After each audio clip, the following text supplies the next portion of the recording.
Buenas tardes, maestra. Nosotros le vamos a presentar el tema de adaptación y somos el equipo 6. Comenzaremos explicando la siguiente diapositiva.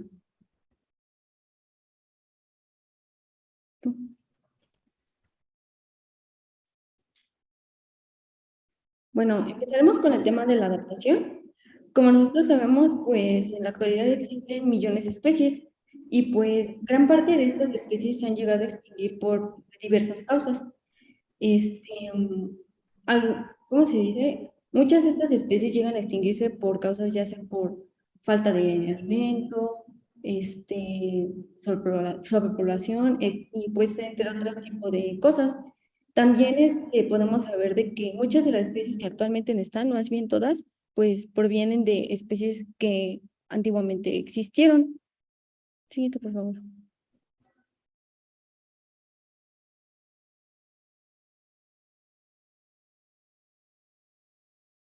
Y bueno, como nosotros sabemos, la adaptación es el proceso del cambio evolutivo, pues mediante el cual un organismo procura mejorar. Un ejemplo de esto es que, bueno, los pingüinos no siempre pues fueron así.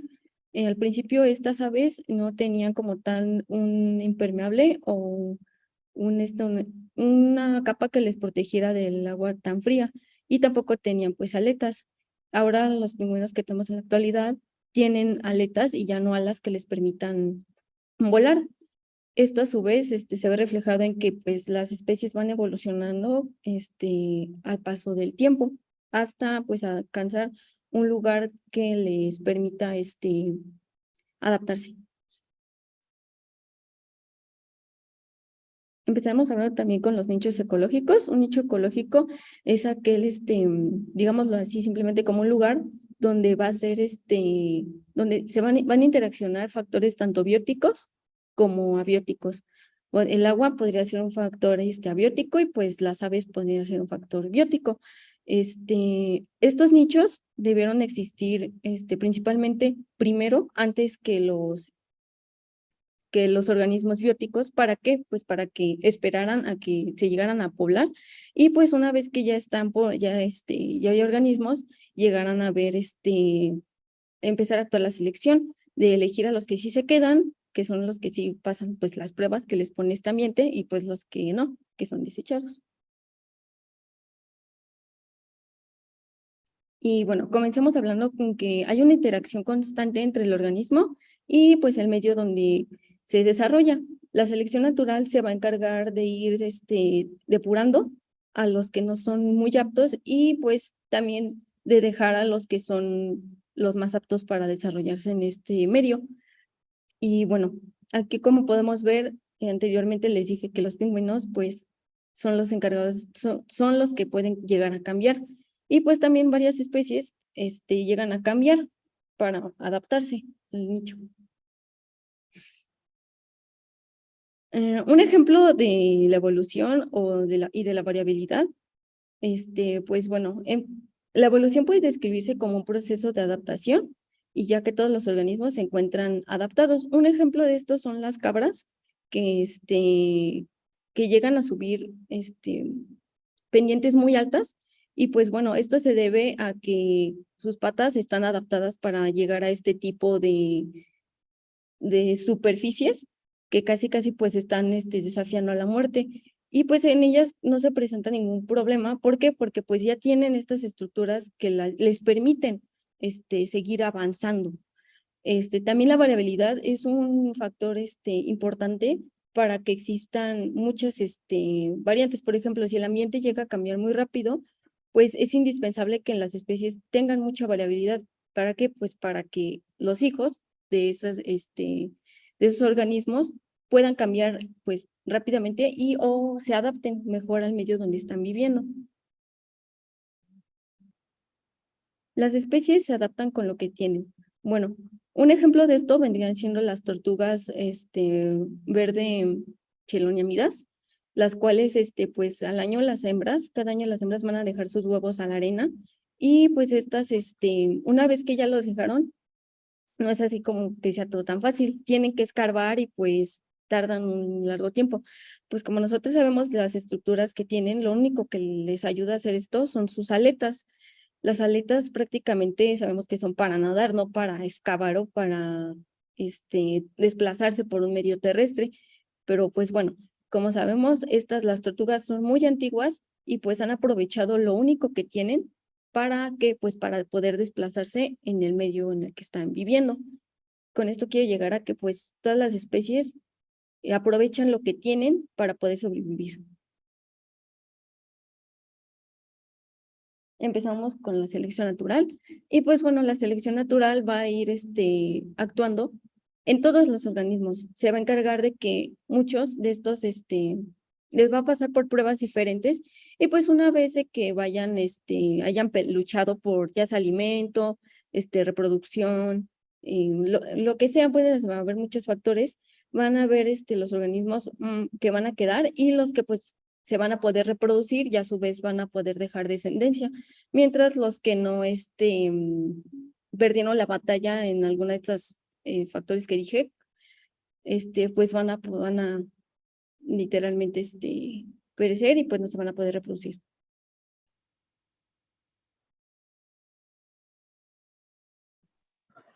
Ahora bien, seguimos hablando de la adaptación y vamos a saltarnos este concepto.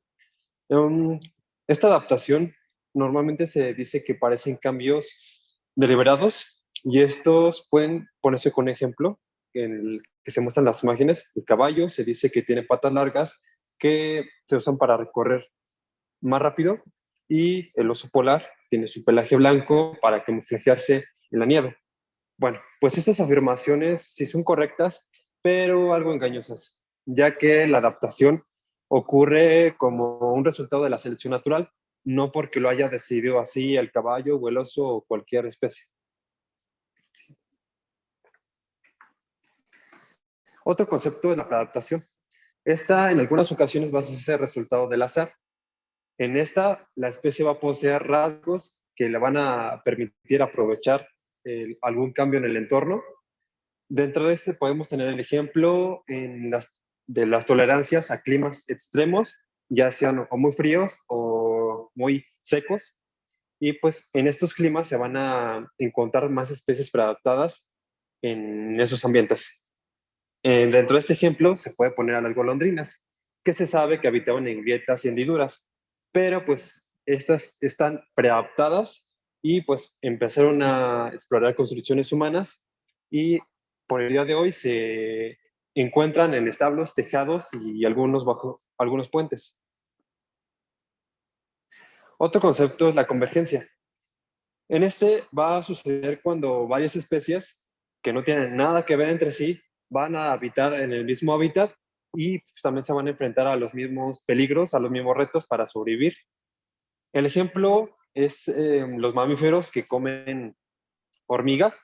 Estos van a compartir características, bueno, adaptaciones que van a estar relacionadas con la alimentación, como las trompas o las lenguas largas.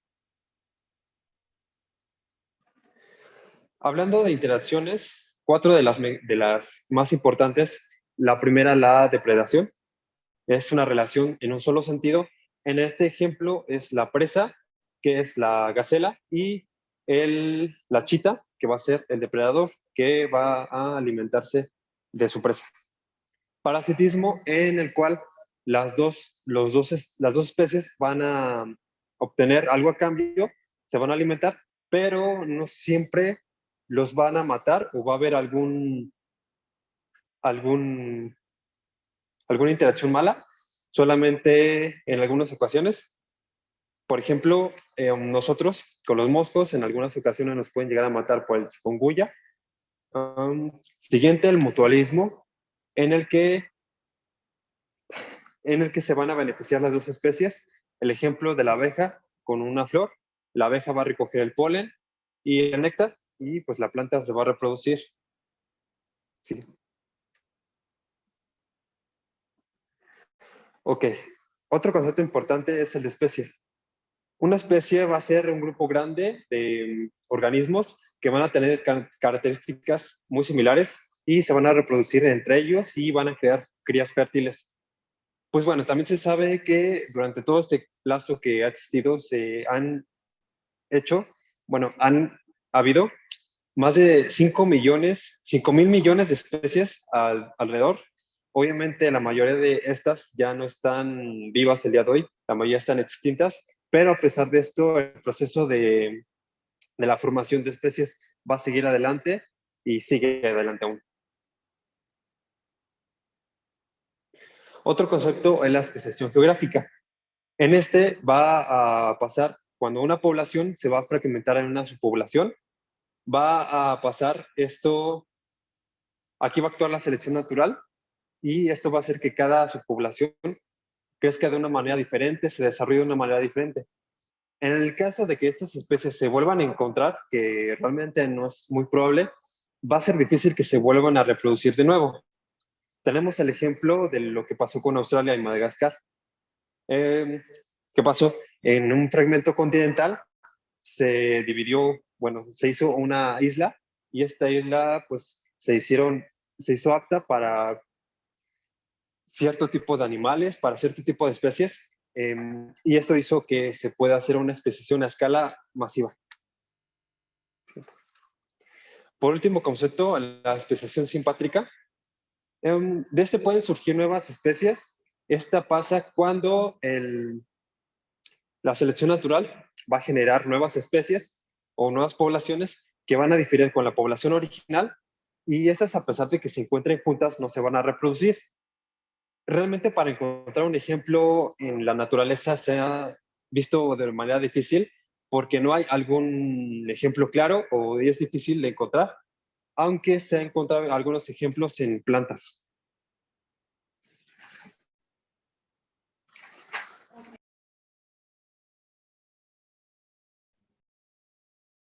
Ok, yo les voy a hablar sobre la adaptación y la adaptación biológica, según la lectura que encontramos de adaptación. Les voy a leer la introducción para que tengan un poco de contexto. De acuerdo con el genetista de poblaciones y teórico evolucionista cuantitativo Richard Lewitton, en 1980, lo que llamamos evolución o proceso evolutivo se compone en realidad de 3 fases distintas: adaptación, especiación y extinción. Con esto él nos dice que pueden operarse en una misma población de manera secuencial o de manera separada, pero que de los dos casos habría evolución. Y nos dice que la evolución está ocurriendo en todo momento.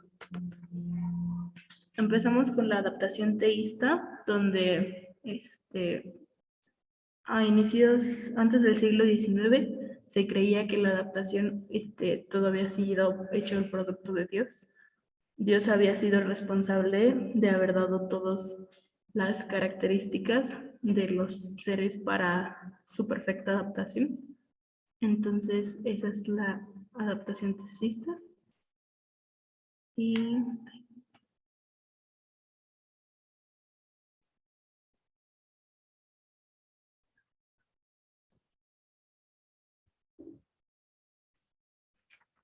la adaptación evolutiva de Lamarck.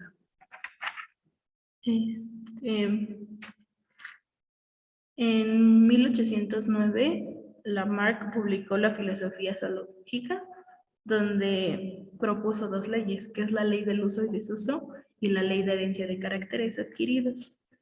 La ley del uso y desuso sugiere que si se usan más unas partes del cuerpo que otras, estas se van a desarrollar más que las que no se usan.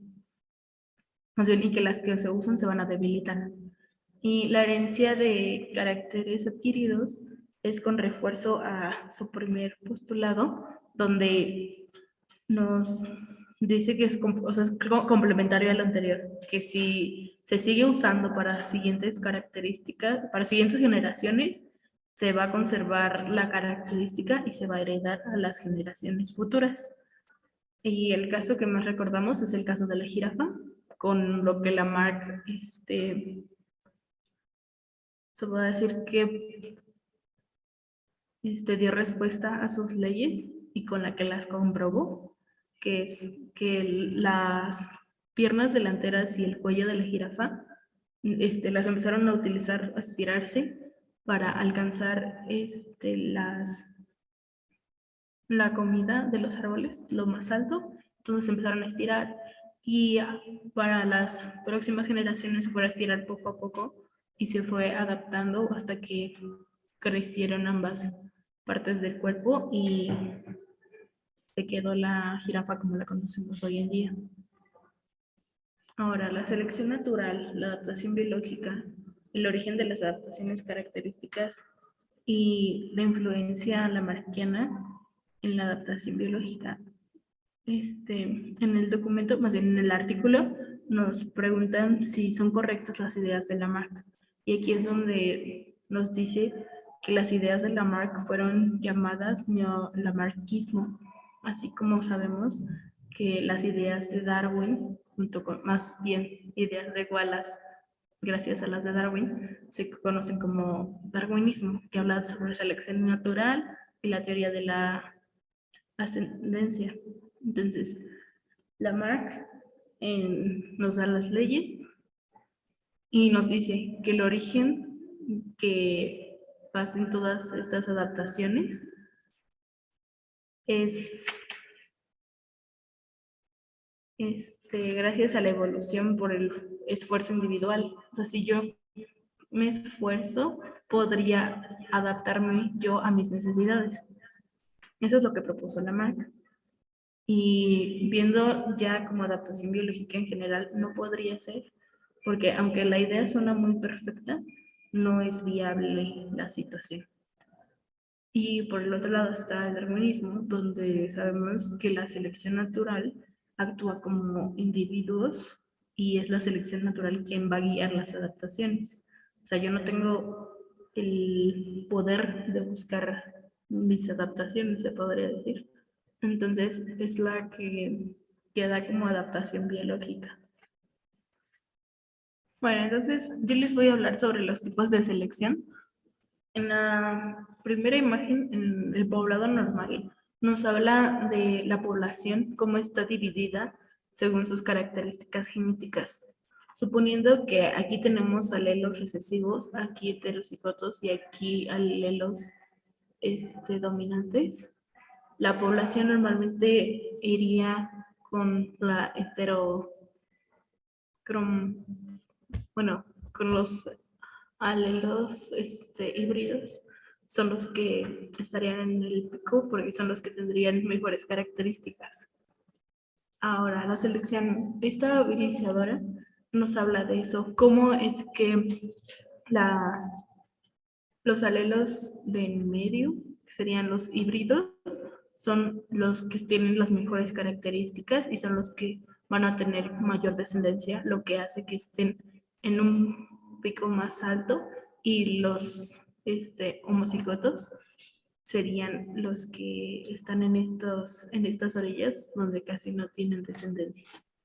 Ahora, la selección direccional es cuando ya sea la parte de alelos dominantes o alelos recesivos, son los que tienen la mejor adaptación al lugar, lo que hace que tengan mayor pico de reproducción y el pico se vaya hacia una sola dirección, ya sea hacia lo dominante o hacia lo recesivo.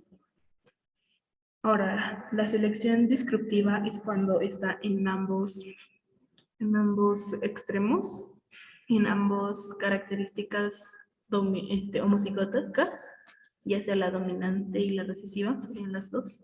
Y los híbridos serían los que tienen menos población, lo cual hace que estén en un valle.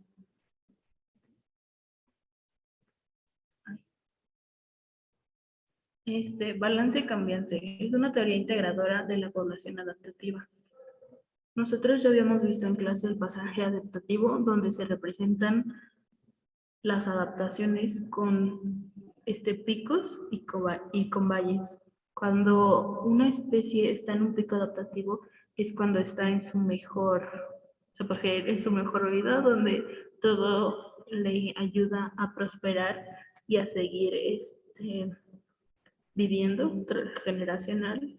Y cuando cae en un valle es cuando se le acaban los recursos o llega algo que les afecta y tienen que volver a adaptarse, bajan de pico, entran a los valles y migran a otro pico. Ahora, eso es lo que vimos en clase. En la lectura que tenemos, nos habla de un estadounidense que es Steve Stilwell Wright, que después de estudiar varios años en biología y genética, tener su licenciatura, su maestría y su doctorado, empezó a trabajar en una clínica donde empezó a continuar el estudio de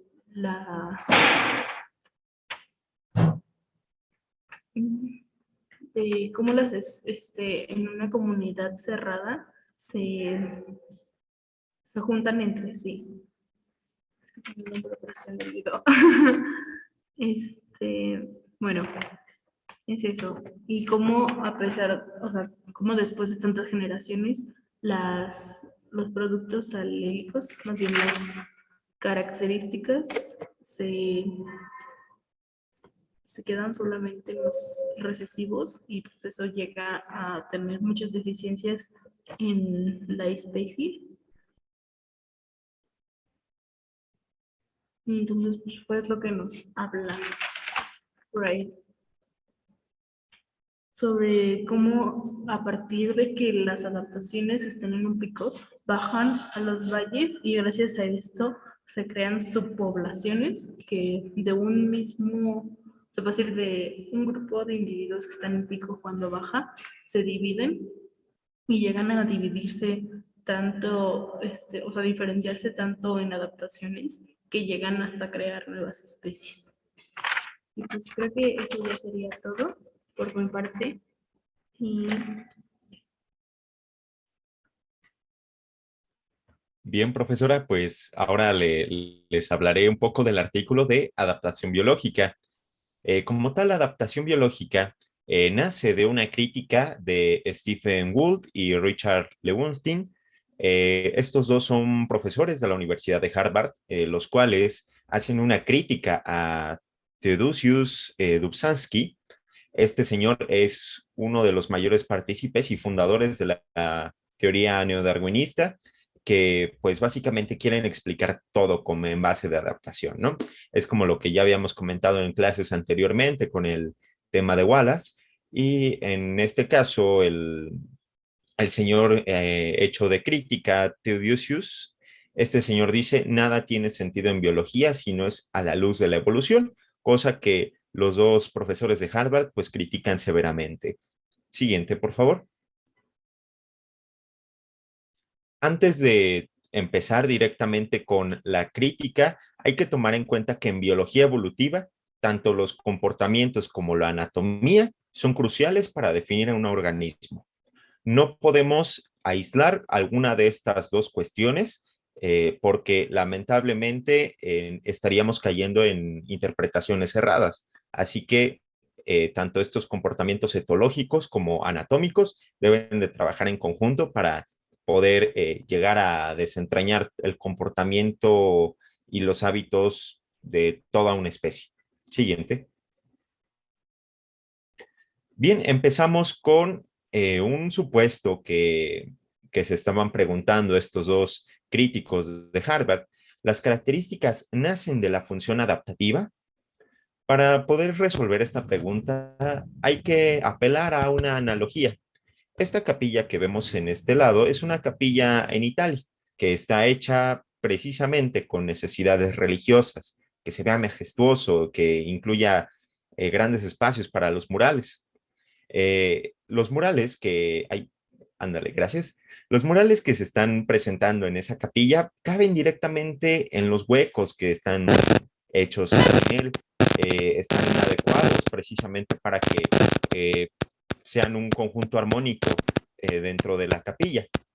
Entonces podemos partir que aunque la ornamentación esté bien adaptada a la capilla, esta no fue hecha con el fin de albergar estas pinturas en particular.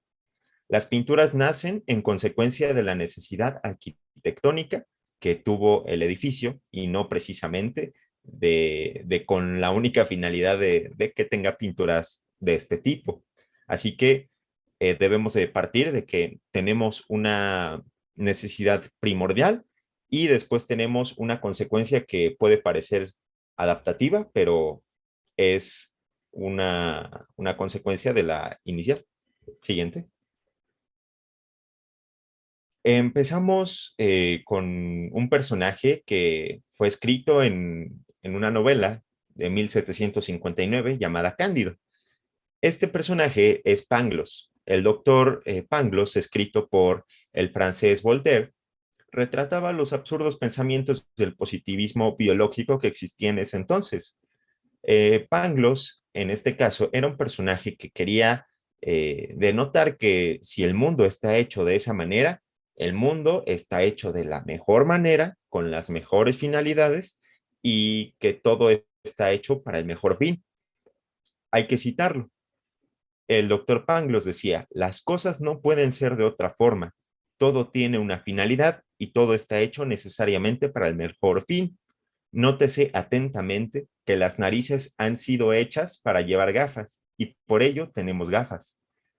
Este razonamiento aparentemente lógico, pues es un absurdo en su totalidad, porque no tenemos narices para llevar gafas, ¿no? Hemos creado las gafas a raíz de que tenemos una característica facial. Entonces, este razonamiento panglossiano, aunque muchas veces se disfraza, es muy común en la biología actual y es un problema que debemos de resolver. Siguiente. Por ejemplo, tenemos el caso de las hienas hembras. Estas hienas son parte de las hienas moteadas y en el caso de las hembras, tienen un clítoris tan grande que asemeja a un pene. La vulva vaginal está hecha con ese aspecto y incluso hasta tiene una pequeña bolsa que aparenta una bolsa escrotal. Los biólogos han denotado que esta característica es usada para que entre hienas hembras puedan olerse, debido a que son muy territoriales y las hembras no suelen juntarse. Así que huelen directamente esta parte y es como un signo de reconocimiento. Nos sonará pues factible, ¿no? Pero en la siguiente diapositiva veremos que no es tan así. Siguiente, ándale, ahí. Bueno, ¿será cierto esto que dicen los expertos, que este aparato está hecho con la finalidad de reconocerse? Pues, según Pangloss, pues sí estaría hecho, ¿no? Es decir, la vulva se habría masculinizado con el fin de posibilitar el comportamiento de salutación o saludo social. Pero no vemos a nadie que haya propuesto que el, el hecho de que tengan esta vulva y clítoris alargados es consecuencia de un desarrollo ontogénico, que en etapas embrionales, al momento de la diferenciación sexual, el embrión se ha visto previsto de mucha testosterona, cosa que ha alterado su estructura reproductiva femenina, pues a tal grado que parece una estructura masculina. Entonces, este aumento de testosterona en el desarrollo embrionario da como tal el cambio y a través de este cambio, las hienas, pues al tener mayor accesibilidad posiblemente a poder olerse estas partes genitales, pues fueron adquiriendo un hábito de salud, pero no necesariamente el órgano está hecho para el saludo, sino que el saludo proviene de tener este rasgo morfológico. Siguiente. Asimismo, ya en humanos tenemos el caso de los aztecas. Se describía el sacrificio en los aztecas como una especie de solución ante la falta de alimentos, ante posiblemente la falta de proteínas que llegaran a tener los seres humanos. Y estos rasgos culturales se habían permanecido con la finalidad de subsistir con una mejor dieta. Y esto, pues, todos los antropólogos lo dictaban, ¿no? Que necesitaban una dieta y lo complementaban con los sacrificios humanos, ¿no? Y ya a raíz de ello ya venían las religiones, los mitos, los símbolos, las ideas, todo. Pero esto es igual que lo de las hembras, ¿no? Estamos dando un rasgo adaptativo a algo que probablemente no lo tenga precisamente con el hecho de ser adaptativo. Siguiente. Aquí nos damos cuenta, ¿por qué dar tanta vuelta? Si es que los aztecas tenían estos hábitos, ¿no será porque hayan sido un hábito caníbal oportuno? Por ejemplo, vemos que no incluían en su dieta en su totalidad a todos los humanos que sacrificaban. Incluso muchas veces las piernas solo eran consumidas por los oligarcas mayores de la tribu. Entonces, no era para toda la población. Hay personas que han comentado que probablemente esta conducta se haya desarrollado a raíz de la acumulación de un gran número de cadáveres y esto derivó en una utilización oportuna de la carne, derivada en un canibalismo. Pero el canibalismo no se hacía para las proteínas, o bueno, para satisfacer a las proteínas, sino era un uso oportuno y lo demás de la dieta se complementaba con sus alimentos habituales. Así que aquí Pangloss desmentido otra vez. El siguiente. Vemos las huellas dactilares. Uno de los autores de esta crítica habló con un doctor, este doctor llamado Herbert Spencer. Este señor estaba tomando en cuenta y estaba investigando acerca de las huellas dactilares. Se preguntaba por qué teníamos estas huellas dactilares que no son iguales en todas las personas, y si no es igual, ¿por qué tenerlas?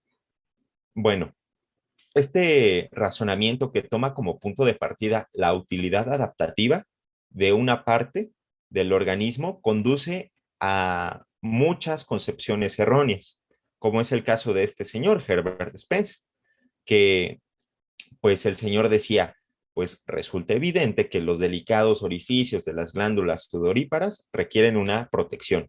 Y es por eso que tenemos un relieve en las huellas dactilares, donde las crestas son la protección, porque las glándulas sudoríparas se encuentran en los valles de esas crestas, ¿no? Sonará lógico. Pero pues un señor le dijo, no, papito, pues lamentablemente, aunque suene bonito y aunque suene todo bien, que concuerde, pues no, porque los orificios de las glándulas sudoríparas no se encuentran en el fondo de los surcos, sino en las crestas. Entonces, pues esta exigencia de buscar una adaptación conduce a interpretaciones erróneas, como es el caso de este señor Spence, y debemos de tomar con cuidado y con muchas pinzas qué le asignamos una adaptación y qué no. Siguiente.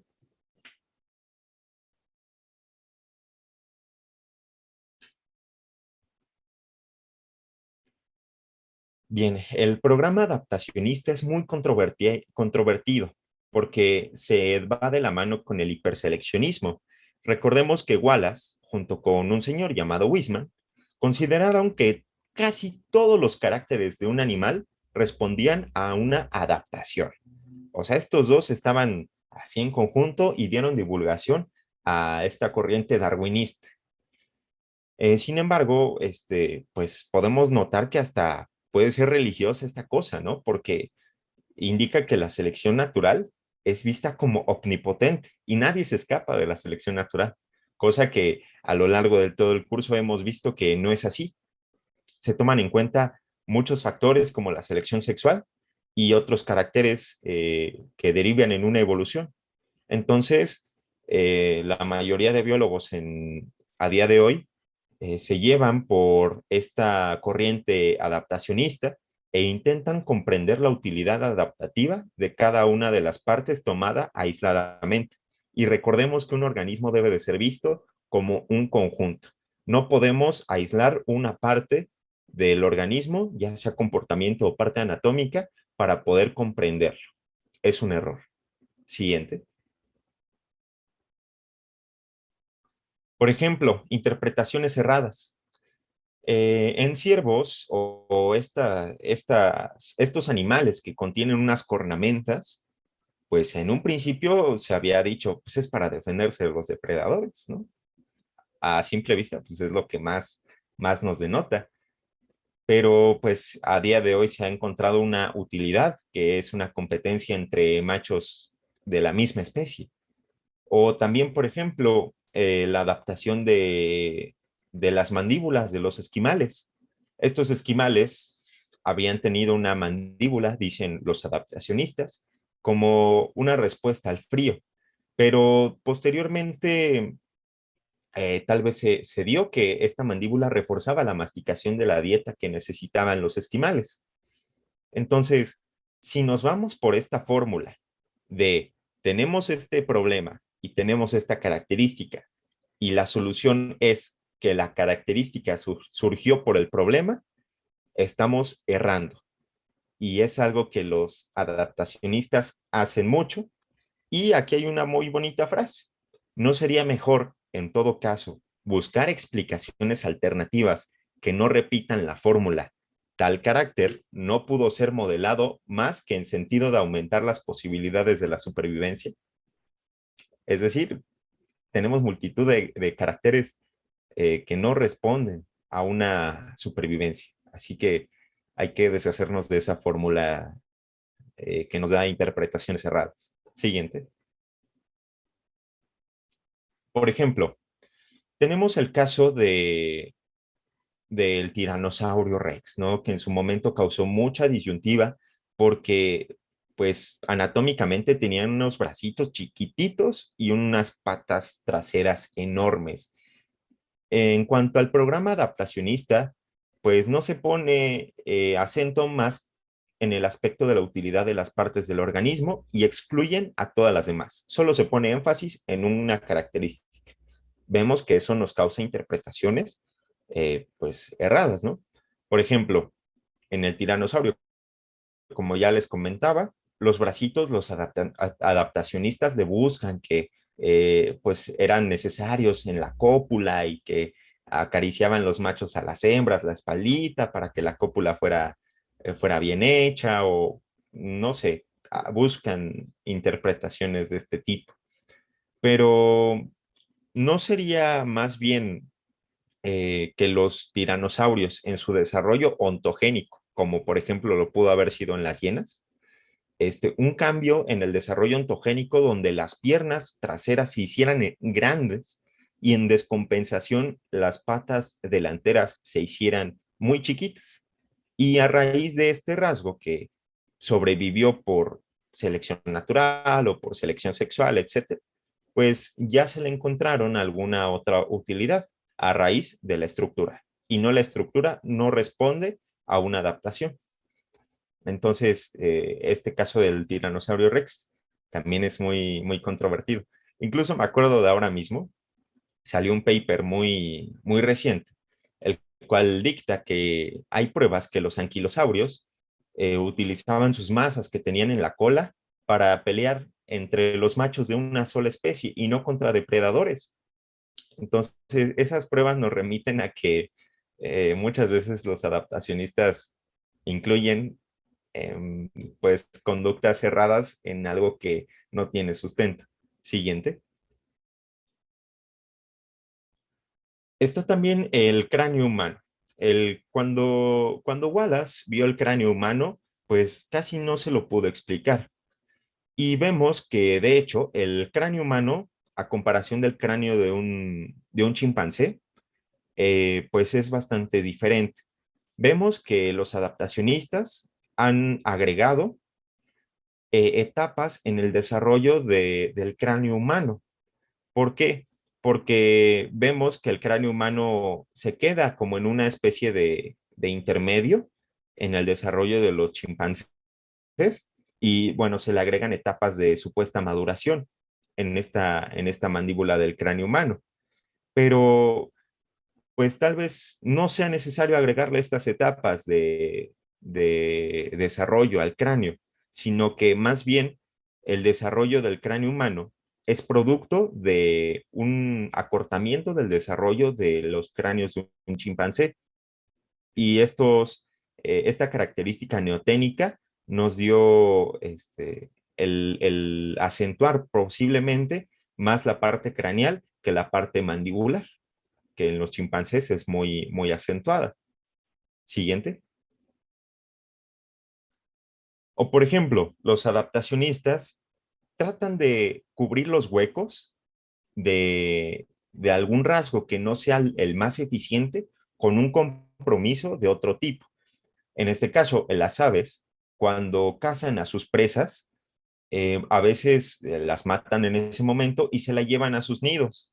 Esto tal vez no sea lo más eficiente porque hay que gastar energía en llevar a la presa al nido, y si la presa es muy pesada, el vuelo es todavía más difícil y hay que gastar más energía.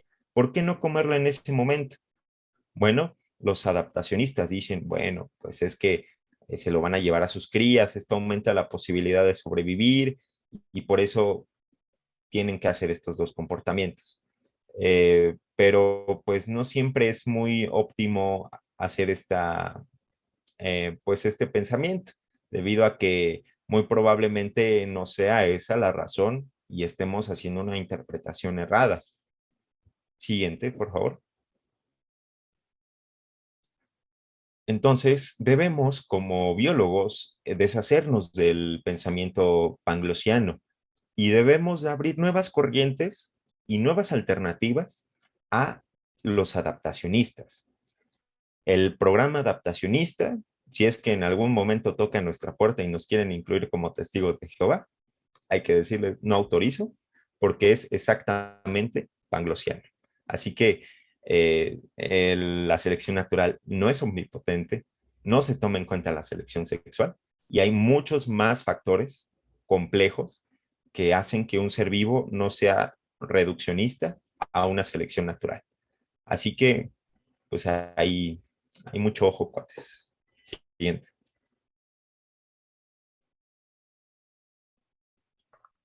Muchas gracias, Brandon. Retomando y ya preparándonos para cerrar este tema y este artículo, es los adaptacionistas tienen dos puntos débiles según lo ven los autores, principalmente para poder estar en contra del adaptacionismo. El primer lugar es que, como dice el título de la diapositiva, los cuentos adaptativos, o así es como se llegan a referir a ellos, es uno de los errores que se llega a tener o que ellos encuentran, debido a que se puede destapar o se puede encontrar a lo mejor algo dentro de la, ¿cómo se explica?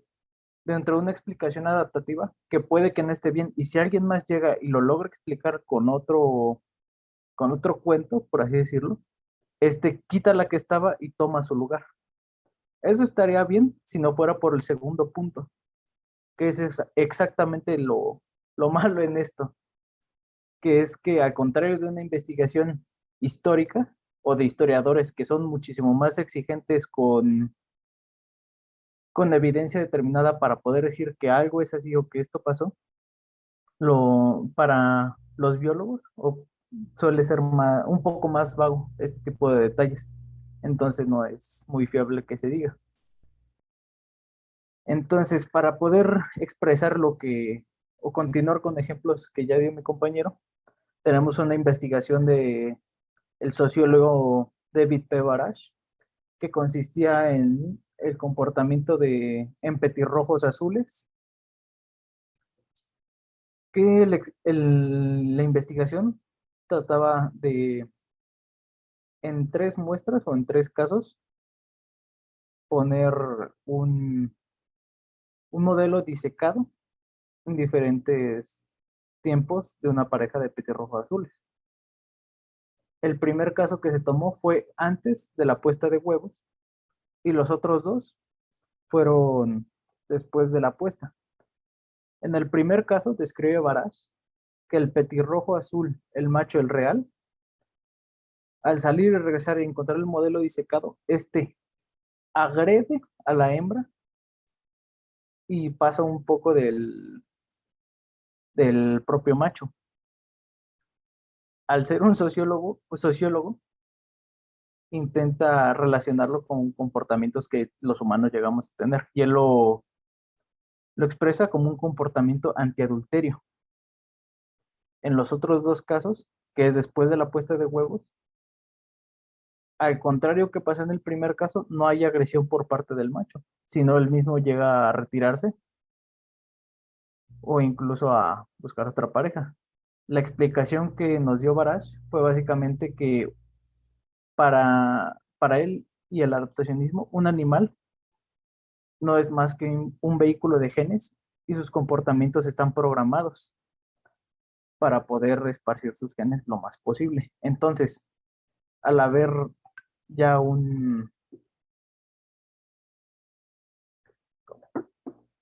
al haberse ya fecundado él a la hembra y son sus huevos los que están ahí, se retira en vez de buscar una pelea. Este experimento pues fue muy criticado por nuestros autores, por lo que después otros investigadores norteamericanos, que son Morton, Gate, Gate y McGraw, intentaron repetir el estudio de Barash en una especie similar, que es el Cialis, que son azulejos. Son azulejos. Al momento de intentar, cuando se replica el experimento justamente como él lo describió, para la sorpresa de estos investigadores, no se encontró el comportamiento antiadulterio del macho que reprende a su hembra. Por el contrario, las hembras atacaban con frecuencia al modelo artificial masculino y siempre a los modelos artificiales femeninos. Entonces, en vez de cuestionarse como lo haría cualquiera diciendo, ¿y si realmente el macho y la hembra notaban que era un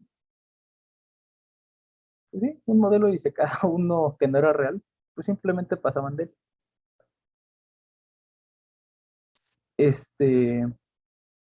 Ellos intentaron buscar otra respuesta, intentando con conjeturas que decían que las hembras son abundantes en la especie del petirrojo azul que estudiaba Barash.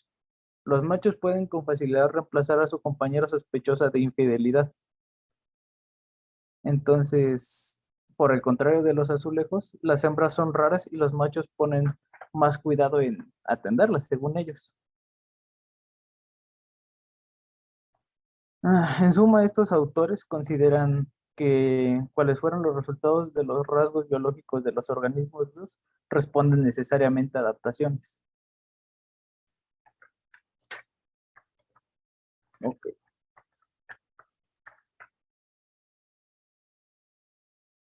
Darwin, o bueno, por el contrario que Wallace y Weismann, como ya lo hablamos, como ya lo habló mi compañero, Darwin no creía que todos los caracteres de los organismos vivientes fueran resultado de adaptaciones, o dicho de otras palabras, que la selección natural sea omnipotente. Darwin era un panseleccionista, sino que era pues y de forma clara un pluralista. En sus explicaciones, rasgos que ha abandonado el programa adaptacionista, nos parece necesario, por tanto, volver a este pluralismo y tomar consideración otros tipos de explicaciones distintos al razonamiento sobre la adaptación, si queremos comprender las formas, las funciones o los comportamientos de los organismos. Ya que de entrada, algunos caracteres de la especie pueden haber sido fruto del azar, como ya lo conocemos, y cómo funciona la deriva génica. Estos fenómenos de deriva génica son particularmente importantes en las pequeñas poblaciones de efectivos reducidos, de forma que los evolucionistas admiten actualmente que el nacimiento de especies se efectúa a partir de esas pequeñas poblaciones, llamadas poblaciones fundadoras.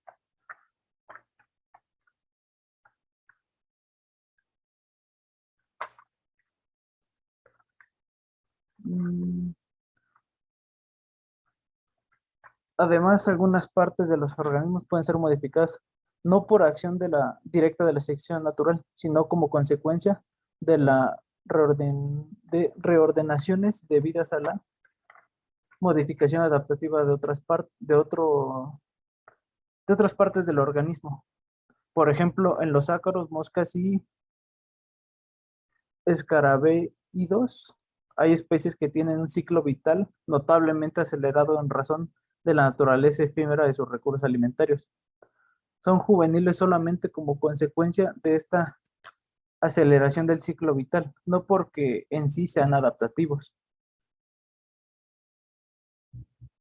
Por otra parte, el ajuste de un organismo a su ambiente no tiene forzosamente, en todos los casos, una base genética y por tanto no siempre es el resultado de la selección natural.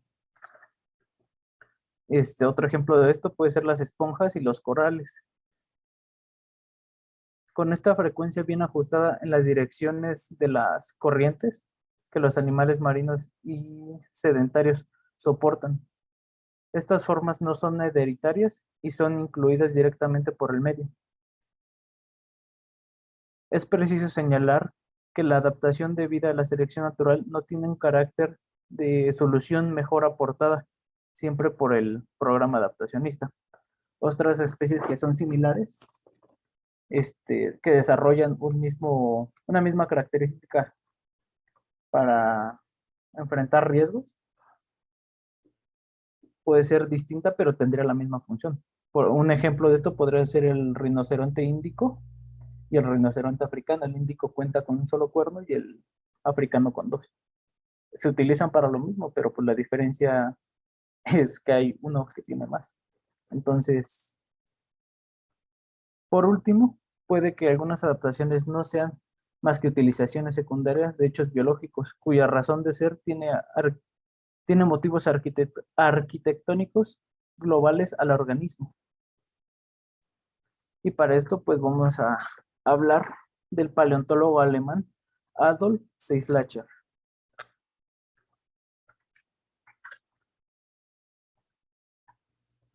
Para él, algunos animales tienen un modo arquitectónico denominado modo divárico. Se trata de una estructura en líneas divergentes. Siguiente, por favor, para que lo puedan apreciar. Aquí está. Se trata de líneas divergentes o en cabríos, bien las líneas de ornamentación de las conchas, las costillas, que son las que se marcan en círculo rojo, bien los motivos de coloreado, o sea, podría ser su mismo color, en la mineralización de las estructuras internas o, en fin, en la forma de las ranuras. Por ejemplo, los modos de coloración en cabríos no pueden tener una utilidad adaptativa, como por ejemplo de camuflaje, por ejemplo.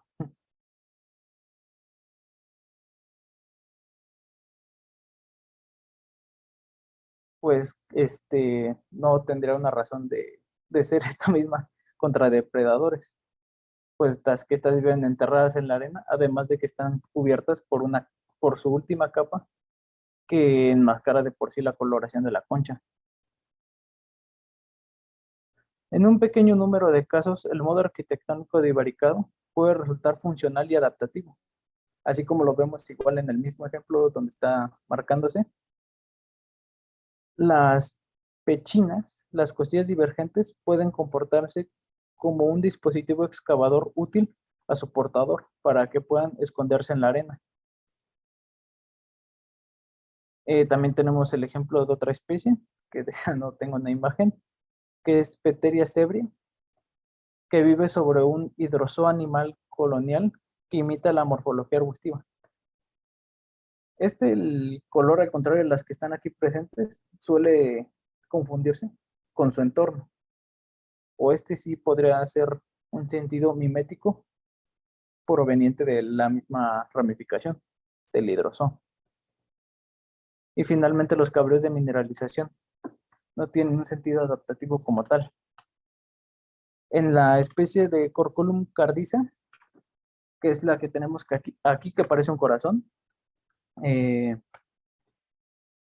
básicamente viven en parasitismo con dinoflagelados en su interior, que esto no debería ser posible a menos de que el organismo esté muerto.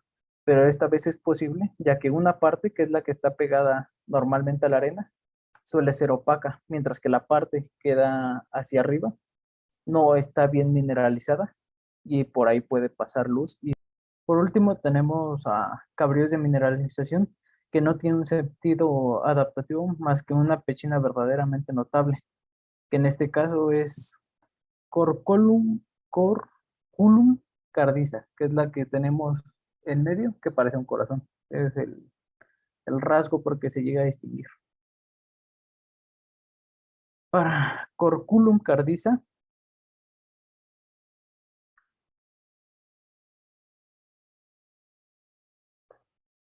ya. Para esta especie, que tiene forma de corazón, normalmente, tiene un lado,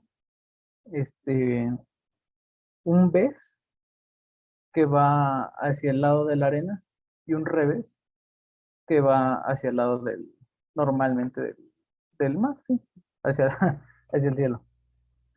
La parte que suele ir hacia la arena tiene una mineralización más opaca, al contrario que la que va en su revés, que suele ser un poco más translúcida. Esto no debería de pasar, o no debería de ser normal, es un rasgo característico de esta especie. Gracias a que a que un lado es un poco menos opaco, es translúcido más bien, y que la luz logra pasar, organismos dinoflagelados que viven de manera, pues sí, simbiótica, puede incluso hacer fotosíntesis debido a que traspasa la luz y puede hacer fotosíntesis del, del lado translúcido. Y pues para ir cerrando, el modo divárico representa una condición, un condimento arquitectónico fundamental. Ocasionalmente, ya que está ahí, puede ser utilizado como medio adaptativo, como lo pueden ser las costillas en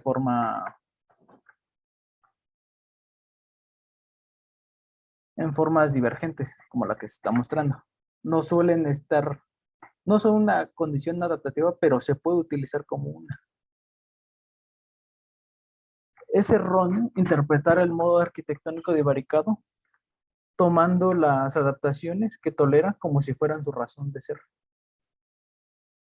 Esto implica, una vez más, que algunos caracteres de los organismos y particularmente los caracteres globales, como los planes de organización, no deben de encontrar su explicación en una sola acción de la selección natural. Por ejemplo, en los organismos complejos, los primeros estadios del desarrollo del embrión se han conservado.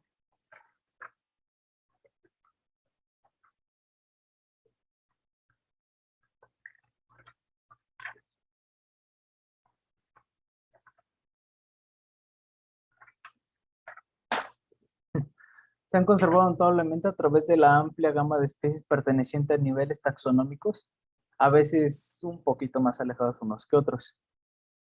Esto quiere decir que el desarrollo se produce por bloques integrados, que no pueden ser desmontados pieza a pieza en el transcurso de la evolución, de donde se sigue que el programa adaptacionista no puede explicar la alteración que los programas de desarrollo que sostienen casi todos los cambios de planes de organización cuando se pasa de un filo a otro.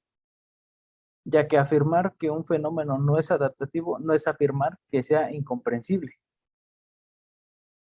Para que abandonen el marco esterilizante del programa adaptacionista único y reencuentren la riqueza del enfoque pluralista, que nada más le gustaría, no hay otra cosa que le gustaría a nuestro difunto Darwin, bajo la influencia del programa adaptacionista, grandes temas de la biología como el desarrollo de la morfología y de los planes de organización han sido efectivamente abandonados en el pasado. Con demasiada frecuencia nos han concluido el programa adaptacionista a una biología evolutiva basada en las partes de los organismos y en sus genes, pero no tiene en cuenta los organismos en sí mismos. Este programa subestima la importancia del desarrollo y de la arquitectura, un enfoque pluralista que podría resultar en el seno de la teoría evolutiva, a los organismos enteros con toda su complejidad desconcertante, pero aún así inteligible. Y bueno, con esto cierro la exposición. Muchas gracias a mis compañeros y a la profesora que está viendo esto, nuestra bibliografía. Y esto sería todo por nuestra parte. Gracias por su atención, maestra. Gracias por su tiempo, profesora. Hasta luego. Hasta luego. Hasta luego.